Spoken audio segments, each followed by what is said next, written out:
முடி வளர்ச்சி தூண்டக்கூடிய சூப்பரான ஹேர் ஆயில் ஒன்று பார்க்க போகிறோம், வாங்க பார்க்கலாம்.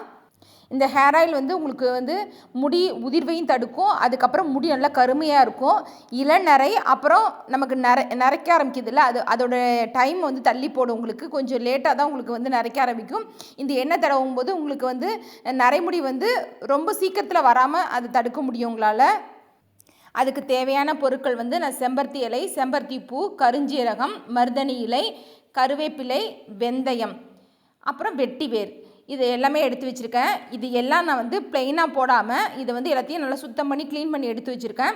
இதையெல்லாம் நான் என்ன பண்ணியிருக்கேன் அப்படின்னு பார்த்தீங்கன்னா, மிக்சியில் ஒரு பல்ஸ் வந்து போட்டு எடுத்துக்கிட்டு அதுக்கப்புறம் நான் வந்து அது எண்ணெயில் விட போகிறேன். மிக்சியில் ஒரு பல்ஸ் போட்டுங்க, இல்லை கொடக்கல் இல்லாட்டி அம்மி இல்லாட்டி இடிச்சிட்டு போட்டிங்க அப்படின்னா அதோடைய மொத்த சாரும் வந்து உங்களுக்கு என்ன பண்ணணும், எண்ணெயில் இறங்கும். அதுக்காக தான் நான் அதுமாரி பண்ணுறேன். நான் வந்து மிக்சியில் போட்டு ஒரு சுற்றி எடுத்துக்க போகிறேன். நல்லா கலந்து விட்டு 2-3 தடவை நீங்கள் போட்டிங்கனாலே உங்களுக்கு எல்லாமே மிக்ஸ் ஆகிடும். நல்ல மைய அரைக்கணும் இல்லை, ஓரளவுக்கு வந்து சும்மா ஒரு கொரகொரப்பாக வந்து உங்களுக்கு வந்து அடிபட்டுச்சுன்னா போதும்.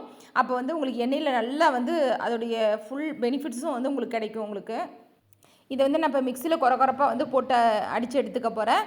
அதுக்கப்புறம் எண்ணெய் அப்படிங்கிறது நம்ம வந்து நல்லா செக்கில் ஆட்டின எண்ணெயை வந்து நான் எடுத்திருக்கேன். ஒரு 6 லிட்டர் எண்ணெய் எடுத்திருக்கேன்.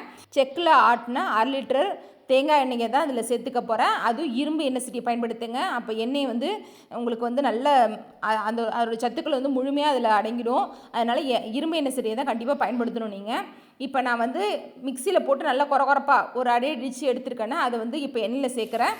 எண்ணெய் வந்து மிதமான சூட்லேயே வைங்க, ரொம்ப எண்ணெய் வந்து புகையக்கூடாது. எண்ணெய் இப்போ வந்து இது அடுப்புல புகை உங்களுக்கு தெரியுது, எண்ணெய் வந்து லைட்டாக ஹீட் ஆனால் போதும். போட்ட உடனே உங்களுக்கு பாருங்கள் அப்படியே அந்த கலர் வந்து இறங்குது பாருங்கள். மிதமான சூட்டில் இருக்கணும் எண்ணெய். இதோட நான் என்ன பண்ணிக்கிறேன், சோத்துக்கத்தாலையே ஒரு 4-5 பீஸ் வந்து அதோடு சேர்த்துக்கிறேன். நீங்கள் அப்படியே கட் பண்ணிவிட்டு அதோடு சேர்த்துக்கலாம். நீங்கள் மேலே மட்டும் வாஷ் பண்ணிட்டு அப்படியே கட் பண்ணிட்டு 4-5 பீஸ் சேர்த்துருக்கேன் அதோட. இப்போ எல்லாமே வந்து மிதமான சூட்டில் கொதிச்சிச்சு அப்படின்னா அதோடைய மொத்த சாறு இறங்கிடும். நீங்கள் ஒரு 5-10 நிமிஷம் வச்சிங்கன்னா போதும்.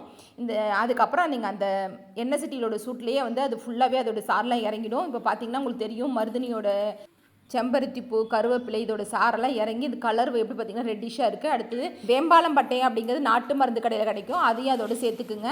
சேர்த்து நல்லா ஒரு நாள் ஃபுல்லாக ஊறட்டும்.